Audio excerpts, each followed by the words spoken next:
वेतालं कर्म विवृतां ज्ञातारं विश्वतत्त्वानां वन्दे तद्गुरुलब्धये।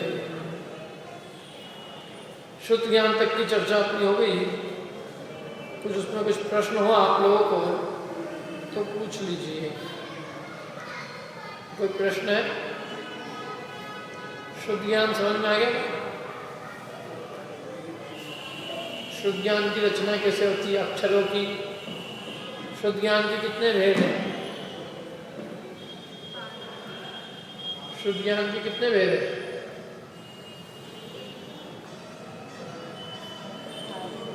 दो। कौन कौन से? अंग बाही और अंग प्रविष्ट। अंग बाही के कितने भेद हैं? अनेक। अंग प्रविष्ट के बाद। अंग प्रविष्ट के बारह के नाम लिखे? एक भी नहीं लिख सकता, मेरे भी लिख रहा है। अंग प्रविष्ट माने द्वादशांग। अंग बाही माने जो द्वादशांग से बचे हुए जो शेष अक्षर है वो अंग बाही है। अक्षर कैसे बनते हैं ये मैंने बताया था। वर्ण कुल कितने हैं?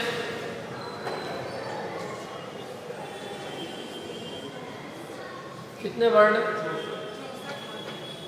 63, 64, 65, 66, 67, 64 वर्ण हैं। उनसे कितने अक्षर बनते हैं? 64 वर्णों के संयोग से अक्षर कितने बनेंगे? 2 को 64 बार गुणा करो आपस में। कितनी बार है? 64 को 64 बार नहीं, 2 को 64 बार आपस में गुणा करो। 2 को 64 बार गुणा करेंगे आपस में कितनी कितना है? 2 को 4 बार आपस में गुणा करो कितना है? 3 बार करेंगे तो 8 आएगा, 16 होगा। और 4 बार करेंगे तो 16 और 8 बार करेंगे तो 256 और 16 बार करेंगे तो 63,536। 32 बार करेंगे तो 63,536 गुणित 63,536 और 64 बार करेंगे तो 63,536 गुणित 63,536 गुणित 63,536 गुणित 63,000। 4 बार 63,536 गुणा करो। इतने क्या निकलेंगे? इसमें एक कम कर दो, ये जो भी आएगा। इतने कुल अक्षर हो गए। ये अक्षर जो कुल है इसमें 1634 करोड़ 83,07,888 अक्षरों का भाग दे दो तो उतने पद आ जाएंगे। इतने अक्षरों का भाग देने पर जो आएगा वो पद हो गए। उतने पद अंग प्रविष्ट में हैं और जो अक्षर बच गए, जितने का भाग पूरा नहीं गया, एक का भाग पूरा नहीं लगा, उतने अंग बाही हैं। 8 करोड़ 8 करोड़ करीब है वो भी। आई समझ में नहीं आई? आई समझ में नहीं आया? किसको आया समझ में? आगे अच्छे से पूरा बताओ। चलो क्या है?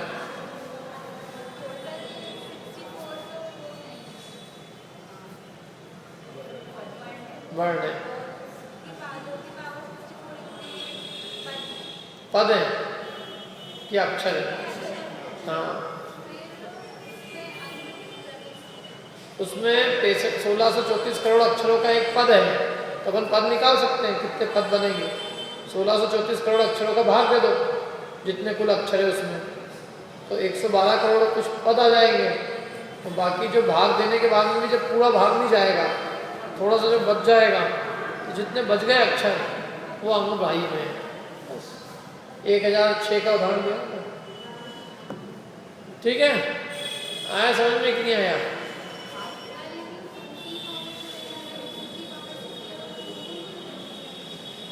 क्योंकि ये फॉर्मूला है ना, 3 के भंग बनाने होते हैं तो 2 का 3 बार आपस में गुणा करो और 1 घटा दो। 2 के भंग बनाने हो तो 2 को आपस में 2 बार गुणा करो और 1 घटा दो। भंग बनाने होते हैं ना, भंग का फॉर्मूला है। राम लक्ष्मण सीता अथवा युधिष्ठिर भीम अर्जुन, 3 के भंग बनाएंगे तो कितने बनेंगे? 7 भंग बनेंगे। 3 युधिष्ठिर भीम अर्जुन अलग अलग, युधिष्ठिर भीम अर्जुन, युधिष्ठिर अर्जुन 6 हो गए, एक तीनों मिला के 7 हो गए। अस्ति नास्ति, अब सप्तभंगी होती है ना, तो ऐसे सप्तभंगी 7 3 के संयोग से 7 हो गए। किसको समझ में नहीं आया? आपने भी बता, आ गया समझ में नहीं आया? आ गया? आया समझ में? क्या आया? कितने पद बनेंगे बताओ? 116,134 करोड़ 83,07,888। कितने पद बनेंगे? कितने पद है जिनवाणी में? 112 करोड़ पद। एक पद में कितने अक्षर है? 1634 करोड़ 83,07,888 अक्षर है। और एक अक्षर जो है वो अनेक वर्णों के संयोग से बनता है। एक वर्ण के संयोग से भी हो सकता है, 2 के भी संयोग से हो सकता है, 3 के भी संयोग से। अपनुक्त वर्ण के संयोग से अक्षर बनेगा, अपनुक्त अक्षरों के संयोग से पद बनेंगे, और अपनुक्त पदों के संयोग से पूर्व अंग बन जाएंगे, और अंग पूर्व बन के पूरी द्वादशांग जिनवाणी हो जाएगी। ठीक है, अब चलो आगे चलते हैं। प्रश्न तो पूछ लो। 12 अंग, हाँ, जिनवाणी के 12 अंग है, और जो अंग से बाहर रह गए उनको अंग बाह्य से अक्षर है। और जो 12 अंग है उनके कुल पद जो हैं, जैसे जितने पद बनेंगे तो वो 12 अंगों में अपन डिवाइड कर देंगे। जैसे पहले अंग को इतने पद, दूसरे अंग को इतने पद, तीसरे अंग में इतने पद, चौथे अंग में इतने पद, ऐसे जो कुल पदों की संख्या है 12 अंगों में विभाजित हो जाएगी। उसमें भी 108 करोड़ तो केवल 12 ही अंग है, और 4 करोड़ बाकी के 11 अंगों में बटे हुए। अब कोई प्रश्न इसके बारे में समझ में आ गया सब? कुछ पूछना हो पूछ लो। देखो 108 करोड़ तो 12वें अंग के पद है, लगभग 108 करोड़, और बाकी 11 अंगों के जो है पद मिला के 4 करोड़ ही है। क्योंकि 12 अंगों में बहुत भेद है। पूर्व है, पूर्व 114 पूर्व है, 14 पूर्व के 104 करोड़ पद है। 104 करोड़ 14 करोड़, और द्वादशांग के 5 भेद, पूर्व उसमें एक ही है, बाकी के 4 में मिला लो तो पूर्व में मिला तो 108 करोड़। तो 108 करोड़ 12वां अंग, और 11 शुरू अंग है, उन सबका जोड़ मिला के भी 4 करोड़ ही है। द्वादशांग बहुत बड़ा है, तो 12वां अंग बहुत बड़ा है। ये सब ये लेके आए हैं नितिन जी। अब बस इतना ही है कि थोड़ा छोटा रह गया तो मज़ा आ जाता है। तो सब पास में क्लास के बाद में घुस के देख लेना। हाँ पड़ा, मतलब पास में आना पड़ेगा ना, क्योंकि दूर से दिख नहीं रहा होगा। अभी आप दिख रहा है, लेकिन है बहुत अच्छा ये चार्ट। ये चार्ट काम का बहुत है, अपने विषय के अनुकूल है। अब देखो अपना और कुछ तो मेरे ख्याल से प्रश्न तो पूछना है, तो अपना अवधि ज्ञान चालू करें। हाँ, उपयोग की प्रवृत्ति क्रम से ही होती है, एक बार में एक ही होती है, लेकिन 6 अक्षर दोनों का पाया जाता है। और कोई प्रश्न? आगे चलें, अवधि ज्ञान करें? किस किस को है? चलो अवधि ज्ञान करते हैं, अपन थोड़ा प्रकट अपने।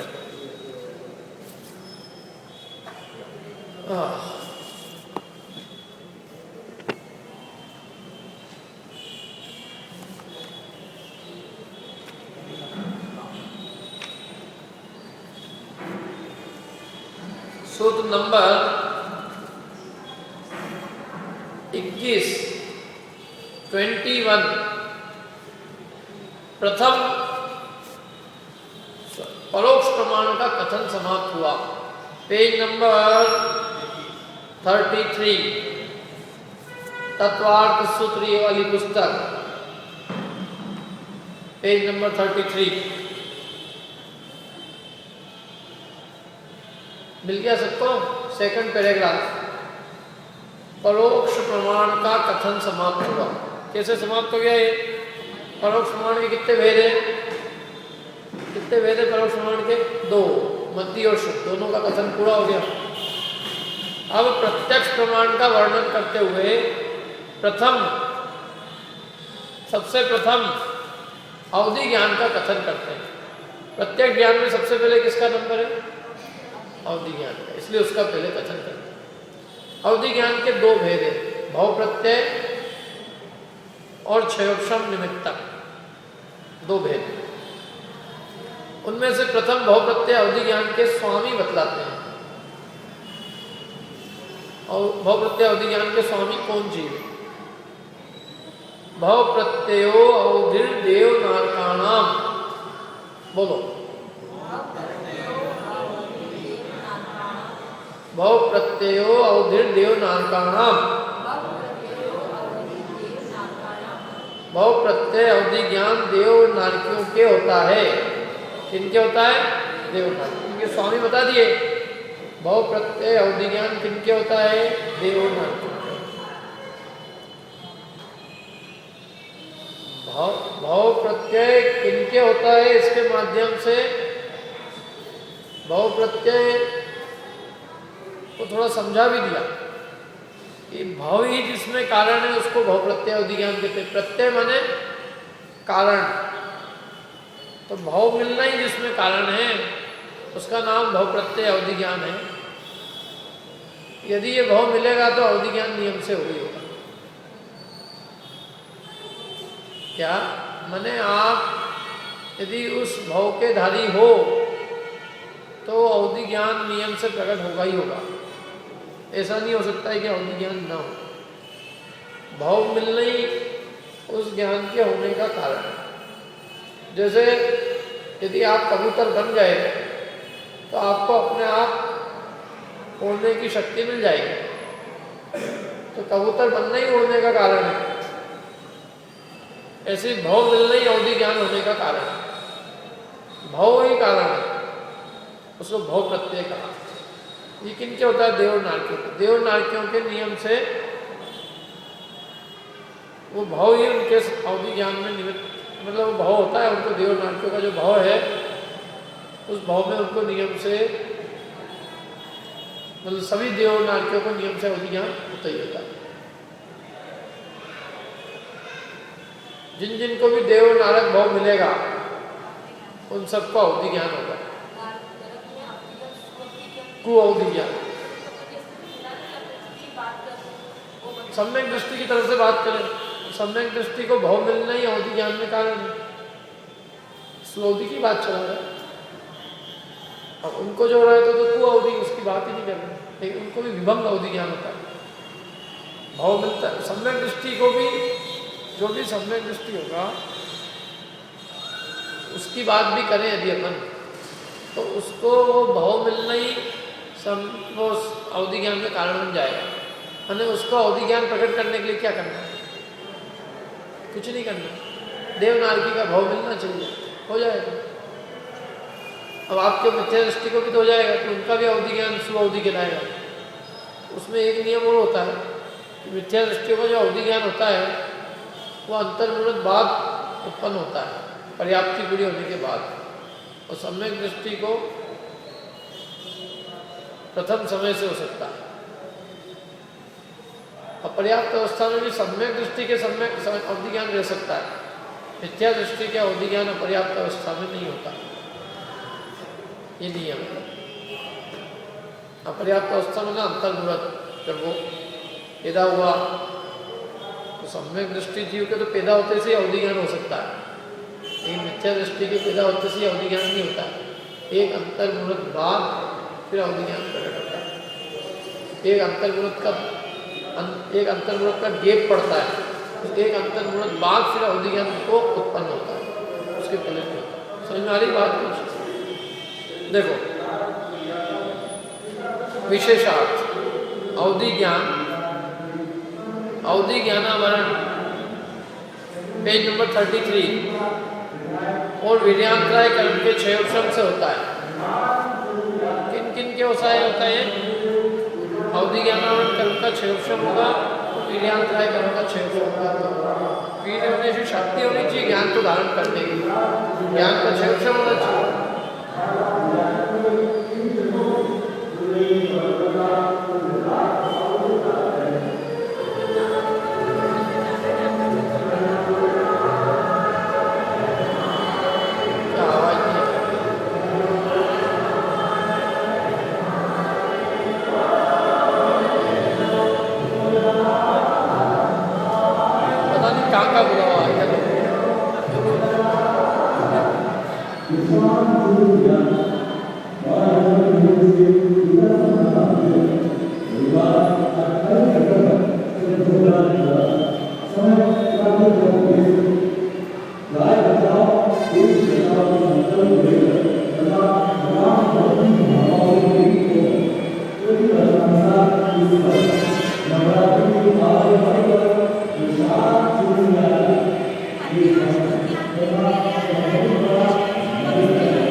ज्ञानावरण कर्म का क्षय अवधि ज्ञान वीर्यांतर तो आएगा ही आएगा। शक्ति होती ज्ञान को धारण करने की सामर्थ्य।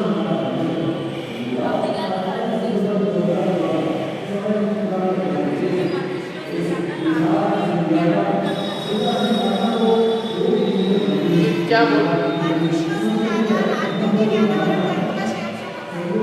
हो सकती वो उस जाति की योग्यता होती है। ज्ञानावरण की अपेक्षा से अवधि ज्ञानावरण का क्षय मुख्य हो सकता है। वो एक ज्ञान की ऐसी सामर्थ्य होती है। ऐसा नहीं उनका दोनों कारण अलग अलग है। इसका मतलब ये नहीं कि मतिशुद्ध ज्ञान ज्यादा होगा। मतिशुद्ध ज्ञान इससे ज्यादा जिसको अवधि ज्ञान है वो ज्यादा ज्ञान नहीं, ऐसा कुछ नहीं। अवधि ज्ञान एक अलग वैरायटी का ज्ञान है, मतिशुद्ध ज्ञान अलग वैरायटी का ज्ञान। वो अवधि ज्ञान उनके लड़ने के काम आता है, वो तत्वोच्चार के काम नहीं आता। और उससे वो ज्यादा ज्ञान हो जाता है, ऐसा भी नहीं है। नारियों को जो अवधि ज्ञान होता है बहुत कम होता है, जरा सा जानते हैं वो, अवधि ज्ञान ज्यादा नहीं होता है। एक अंतर पुरुष से ज्यादा आगे पीछे की नहीं जान सकते। और क्षेत्र भी उनका एक कोस रहता है, एक योजन। तो एक योजन क्षेत्र कुछ भी नहीं, ज्यादा क्षेत्र ज्यादा काल की बात नहीं जाती। बहुत सारे असंख्यात लेवल, तो जो उनका लो लेवल है वो नारियों में होता है। देवों का लेवल बहुत अच्छा हो सकता है। मनुष्यों का तो सबसे टॉप लेवल होता है। 3 तरह के अवधि ज्ञान है, देशावधि, परमावधि और सर्वावधि। उसमें परमावधि और सर्वावधि मनुष्यों के लिए रिजर्व है।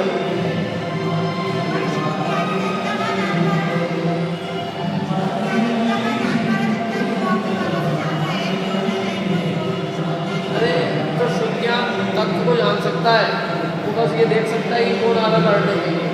उससे क्या है, आपकी आंखें ज़्यादा अच्छी हो और आप देख लो कौन लड़ने के लिए आ रहा है। बिल्ली को अंधेरे में दिखता है, क्या उसके अंदर ज़्यादा अक्ल है? वो एक अलग तरह का ज्ञान का क्षेत्र है।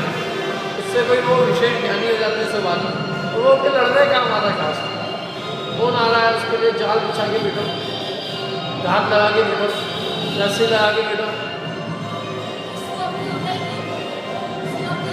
किसको? देवों को तो सम्यक दृष्टि दे, सम्यक दर्शन नमक में भी हो सकता है।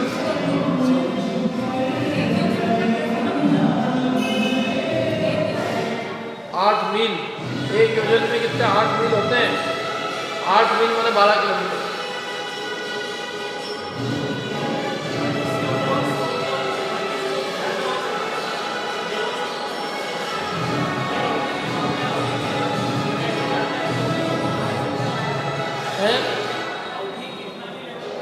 हाँ, कम हो सकता है, ज़्यादा भी हो सकता है। कोई नियम नहीं है। तो मतिशुद्ध अवधि ज़्यादा भी हो सकता है अपने से, और अपने से कम भी हो सकता है।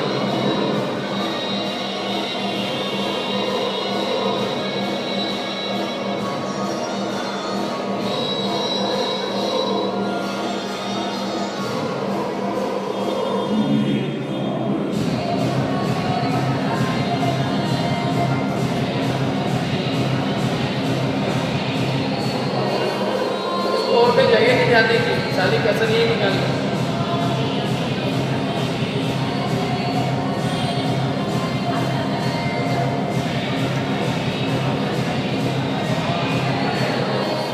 एक आदमी के कोई कान खराब हो गए, मालूम आपको? खंडवा में एक आदमी के कान चले गए। क्या हुआ कि जहाँ ढोलक थे ना, ढोलक, बहुत सारे ढोलक वालों को बुलाया, बजाओ, कान चले गए। काम चले गए, लेकिन उसके बच्चे को फिर भी समझ में नहीं आई, वो अभी भी जा रहा है। तेज आवाज नुकसान करती है। क्या जाए?